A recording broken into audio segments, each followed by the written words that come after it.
All right, we'll call the meeting to order. Roll call.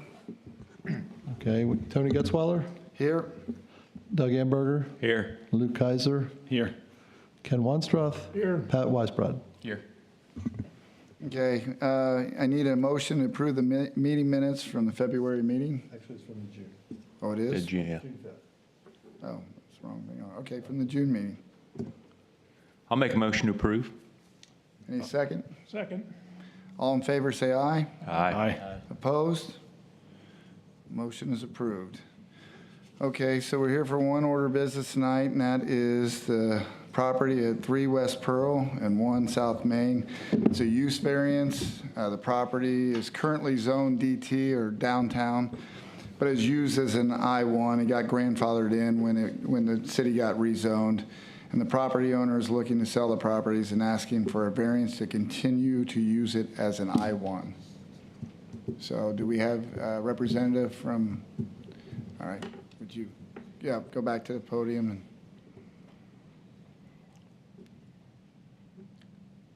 Hey, can you guys hear me okay? Or I guess I could just talk normal, I guess, right? I'm Parker. I'm with Widener and Sammer, one of the owners of the two buildings. The goal is for the extent of the variance is so that way we can, we're selling one of the properties currently to an investor who I'd be staying on with, and the goal is to get another industrial manufacturer tenant in the property to continue to utilize it and revitalize more of the downtown area via that, and then just to continue the use of that the way it was built. So no anything really outside of that, but yeah. Not sure if that's sufficient for the explanation there, but sorry about that. But yeah, I think with the variance request is so that way we can have these new tenants come in and we can start, not having to have I believe it's a 13-month zoning barricade, that if we don't have it within that time, it falls within that downtown variance versus the zoning versus the I-1 that we would require. Sometimes it might take another year to do it, and we don't want to be time constrained. So, and I'm done. Thanks. Any discussion or questions or comments by the public?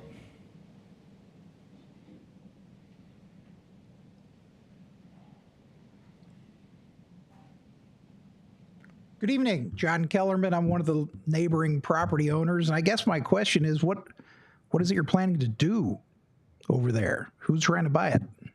What are they trying to do?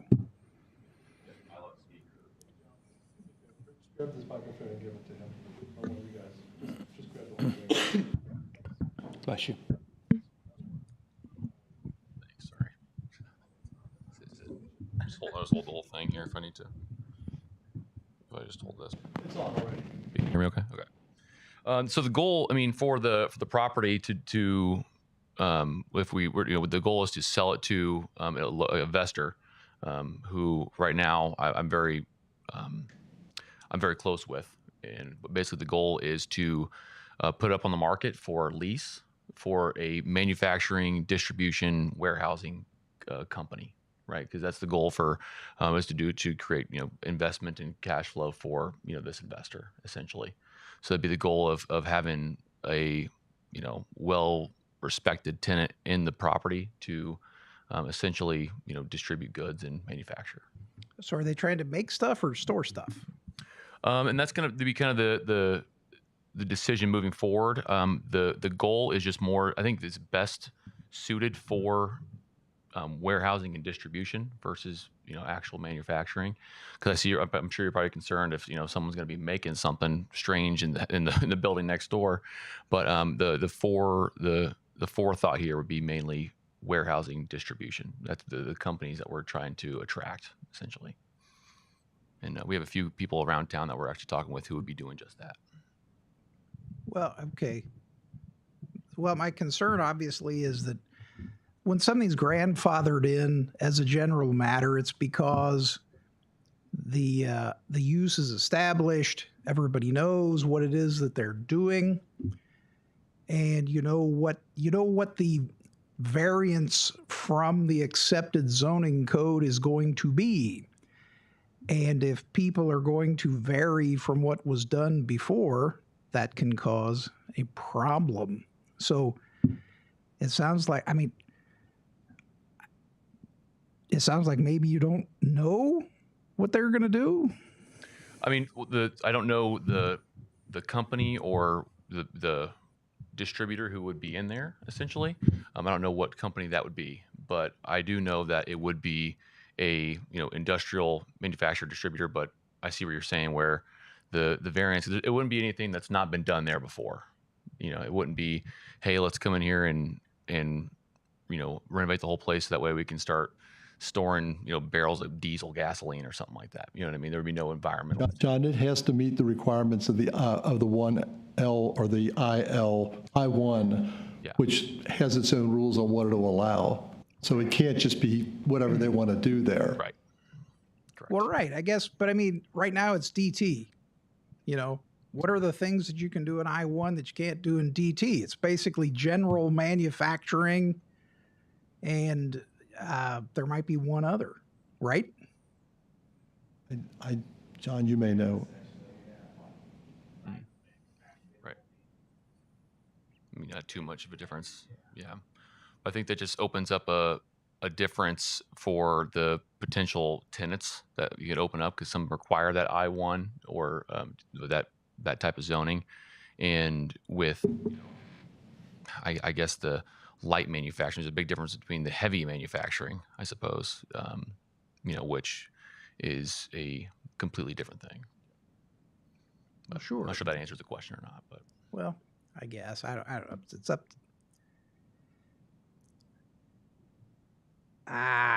Without knowing what the use is going to be, I, as a property owner, would be opposed to it if there was some kind of limitation that was put on it to say that nothing can be done in there that hasn't been done in the past. I wouldn't have any problem with that. And I may not have any problem with what it is you're trying to do. I don't want to get in the way of anybody using their property the way they want to use it within limits. Of course. So, but I guess that's as I look at the I-1 versus the DT zone that exists, I think the only thing that can be done in I-1 really that can't already be done is making stuff, right? I mean, essentially, I guess, would be that difference. But I mean, I guess the thing that changes is the stuff being made. And I mean, I guess my question for you would be like the concern of what would be being manufactured that would, deter you from thinking like, oh man, I wouldn't want that being done near my property. Like what kind of thing would be like, oh, this is Obviously, things that are too loud, things that are too smelly, Yeah. things that are happening at, at the wrong time of day, interfering with the peace and quiet of the neighborhood, I suppose. Yeah. Obviously, there were thousands and thousands of caskets that were made and or stored and or distributed out of there for Right. 100 years, which didn't really cause anybody any trouble. Right. So, Yeah. And in my forethought, I would not foresee anything being maybe even especially not more intense than that. I mean, that's what I would, the target tenant that we would be looking to install in place. But, okay. I've said my piece. Thanks, folks. Yeah. Thank you, sir, for answering all my questions. yeah. Any other discussion by the public? I suspect not, since there's nobody else from the public here. Discussion by the board. I would like some background information. Grandfathering sunsets after so many years, right? If you don't use it, Hey, you can take, John, you can take that one. now it's vacant, and how long has it been vacant? So Yeah, essentially grandfathered. If it sits vacant for over a year, then it loses that grandfather It's only a year status. for the grandfathering. Yeah, I don't know how long it's been vacant. Probably probably, Osawov was in there until just released recently. yeah, probably three or 4 months, probably, ish. So there will come a point in time when the grandfathering is no longer valid, and that's why you want the I-1. Correct. Okay, also, if we have a variance, it sunsets too if it's not used after a length of time. I think it's 3 years, isn't it? I'd have to double check that. Yeah, off the top of my head, I don't know what that, If we granted somebody a side yard clearance and they never did the building, it doesn't stay there forever, it goes away. Yes. So I would have no objection to having the I-1 for a period of 3 years. It's probably already sunsets after that period of time. I think if the continuous use continues, though, it does not sunset. It's only if it stays vacant then for a while that it would sunset, the way I understand it. In other words, they don't have to worry about selling it to somebody and saying, hey, you've only got 3 years after that, we got to come back and ask for another variance. That's not how it works. If you're asking for a variance, it's saying that from here on out, that is going to be taken, that will be an I-1. That's not my interpretation of a variance. That's what I think it is, Ken. It's not that they have to come back every 3 years and ask for permission again to stay Well, there. if it sets vacant, Yes. if it sets yeah, I think vacant. Yes, Ken's if just it talking sets about vacant, Yes. but if you grant it and they don't sell it or But nothing something happens, goes the in there variance and they goes have away. a redistribution or a packaging, that makes, yeah, then they don't have to come back in. But if it's vacant, nobody uses it for 3 years, then I think that's then we'd have to revisit it. fair. Yeah. That makes sense. Absolutely. And I feel like I'm allowed to speak, sorry. I feel like the 3 years aspect of things, that'd be plenty of time. It's just a lot of these, industrial companies and stuff, they're kind of like cruise ships, they turn pretty slow sometimes. It takes some time and effort to get people in because plan on redoing the roof, even potentially doing an exterior painting, and we're redoing all the lights inside the property right now. So a lot of things going on, and we're trying to make sure we get all that stuff so that we can get the best credit tenant we can for a longer period of time.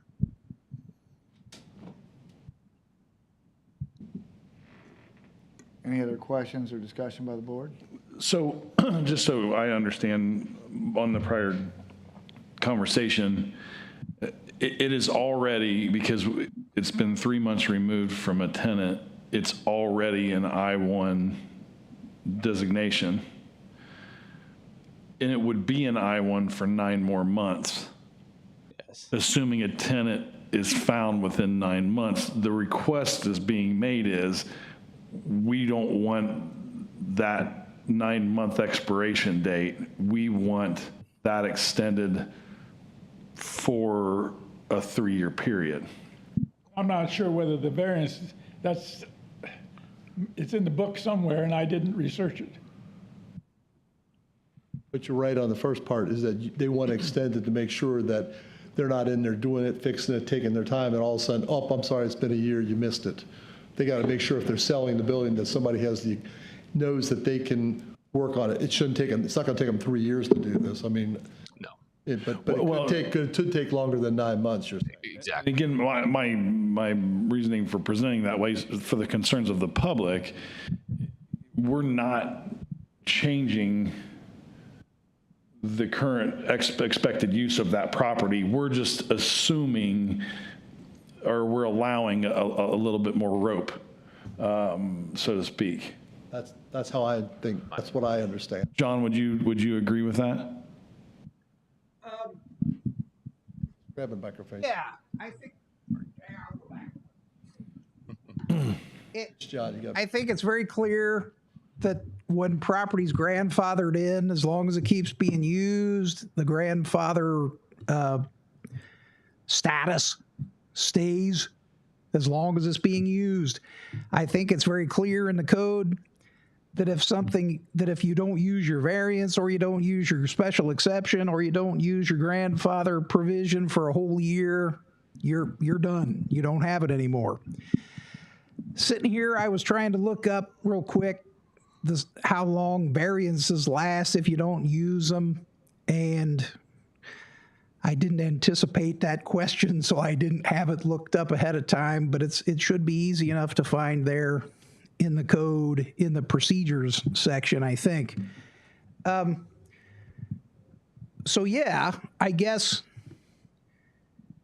if there's a request to, I mean, in some sense, the variance is a little bit premature if there is no buyer and we don't know what they're doing, and we've got 9 more months in order to before our variance would lapse anyway. It seems like maybe this is premature, but on the other hand, if there's some thought that we're not going to do anything that hasn't been done before, and the owner's willing to commit to that, then who am I to complain? Well, I can guarantee that I guess I'm only as good as my word, but if someone were to say, "Hey, we're making dynamite in here," I'd say we're not gonna be having this downtown, you know. But I definitely understand where you're coming from, and we do have a buyer lined up right now, and who I'd be staying on with. So I'd be still the owner of the property, and then we would just continue that same zoning that we have right now. And then, like I said, kind of with the industrial things, they seem to move just slower, even though 9 months looks great, but I mean, we're looking to get our roof replaced, and that's at least a 45-day lead time, so it's like even just that part of aspect of things everything just takes time. And so like I said, I don't want it to be, hey, we put all this effort into this, making it look nice, this and that, we're ready for, a great company to come to downtown Batesville, and then, oh wait, they're not going to be able to do it because of the zoning mess, that sort of thing. If I may, without asking you to give up your secrets, because that's none of my business, of course. But now it sounds like maybe you already have a buyer. If there's some new company that you're also going to be part of. So the company, it's not I shouldn't say that's a company. The buyer is an investor. So then that'd be more like they would be technically changing my company to our company. It's kind of the LLC back and forth thing, right? But with that, it would be, bringing on some more capital, some different things like that. And that's where a lot of these renovations are coming from. And so the buyer and myself are going to be the plan will be to bring in a company, via like a tenancy, leasing, things like that. So it's a change of ownership, but not yet an ultimate user. Correct. It's not an owner user that we'd be selling it to. It'd be an investor who would then, myself and this group would make it to where we could have industrial companies come in and do exactly what that's been happening in the same building for 100 years. Okay, thanks. Yeah. Tony, are we even on safe ground here if we don't have an exact use for this property to grant a? Yeah, I would say yes, because it has to fall within the code that we're giving the variance to. It's not an open ticket. It literally has to fall within the I-1, whatever's allowed there. Okay. So But generally, that is the ruling. generally on a variance, it's specific to what, if you're doing so many feet for a setback, some home occupation or. Well, yes and no, because if you remember, it wasn't really a variance, but when we did the changing from the I designation code for Round Lumber Flats to a B2 or whatever it is, we didn't know what they were putting in there then, and we changed the code for that. So Wasn't that done through council as a zoning change? it was, but we still had to do the recommendation and the approval. So the guidelines were the same as far as what they could put in, had to be dictated by what we were changing the code to. I have no problem with doing this. I just question of the specifics. No, I get what you're saying. I just don't know. I mean, the I-1 is going to dictate that. So the question and really for us is, are we okay with whatever that dictation is that I-1 will allow? That's really the question here.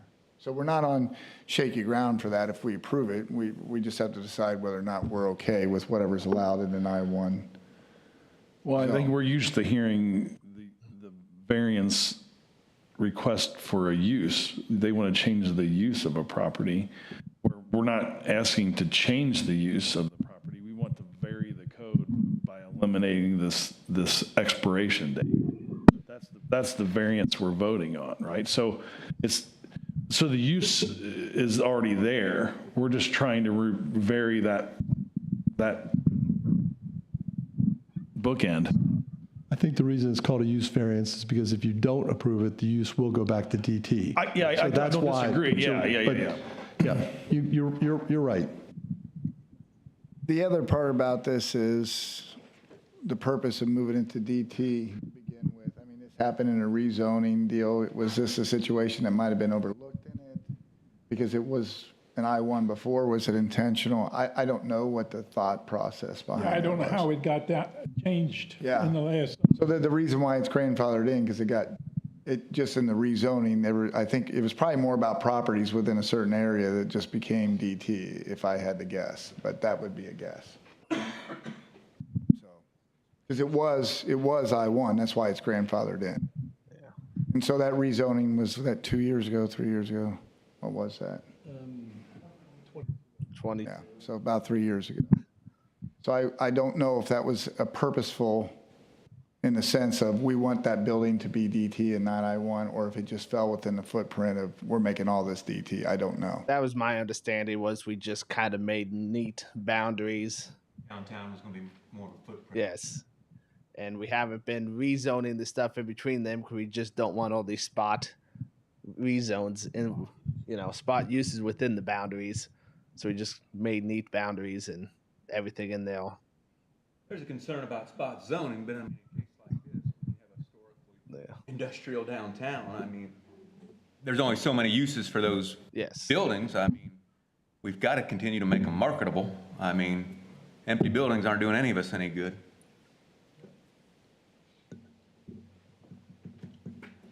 I guess the other thought about that would be too, if the board approves that tonight and somebody wants to come in and make it retail, I don't think it would be hard to get the vote to go back to DT or whatever. But the question is are we okay with that staying what it is to allow, for a tenant they're trying to bring in, whoever that might be? Yeah. They won't even. It's already approved for that. Yeah. So Yeah, somebody. it falls within that.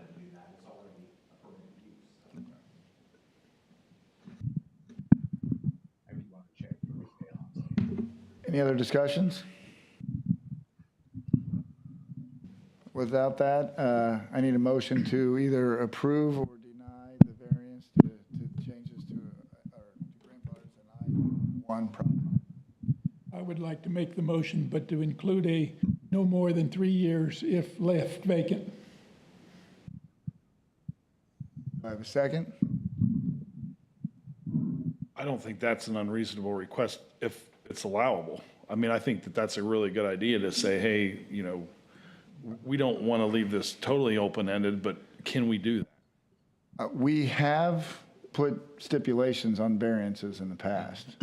So without knowing if the law changed in the state of Indiana in the last year or whatever, or 2 years, I don't know that that's a My problem. understanding that we can do that, so Yeah. I think so. That's my understanding, but Don't think that would be that's going to be a problem for you. Not at all. Okay. So the motion is to approve the variance based on a 3-year limit if the building sits empty or is not put into the I-1 use in that time. And then if they found a tenant that would use that appropriately, then it's essentially indefinite. They can continue to use it without having to come as long as that tenant is using it, yes. So then do we have to revisit this when Yes, another owner if comes in it down the road? changed hands to a different use, you might have to Oh, visit Back and the revisit it. variance. No, I don't think, if it stays I-1, you don't have to come back. It would only be if they want to do something else in there. Okay. Yeah, otherwise you'd have people, oh my God, we'd be here every Well, the month. question, I think the more specific question is if somebody, let's just say it changed and they found somebody that wanted to fall within the DT, do you have to revisit because you gave it the variance? I don't know that. No, it's It's not like essentially making it I-1 as long Yeah, as they find. No, it's a tenant. variance for the use for that specific amount of time. If they fill it, then it stays. yeah. If someone came in and used it as a DT use, that would still be allowed because it's zoned for that. And just out of curiosity, just for my clarification, so like say we had a tenant come in for 7 years and then for whatever reason, like they left and then it was vacant, until year 10 for 3 years, would that clock restart at year 7 of 3 years, or would that be, Be 3 years from that'd be, today. right. they're like, 3 years. and it would be like, it would switch back to DT essentially? Right. So you need a second, though. So I still need a second on the motion. Is that tenable to you? Yes. The main concern for us was just the timetable for doing these different things. Yeah, keep it marketable. I think, making it marketable for the next, I foresee it taking 6 to 10 months, I'll second as long as, again, if it's. With that, Yes. yeah, okay. Yes. So all in favor of granting the variance based on a 3-year time limit if it sits empty, say aye.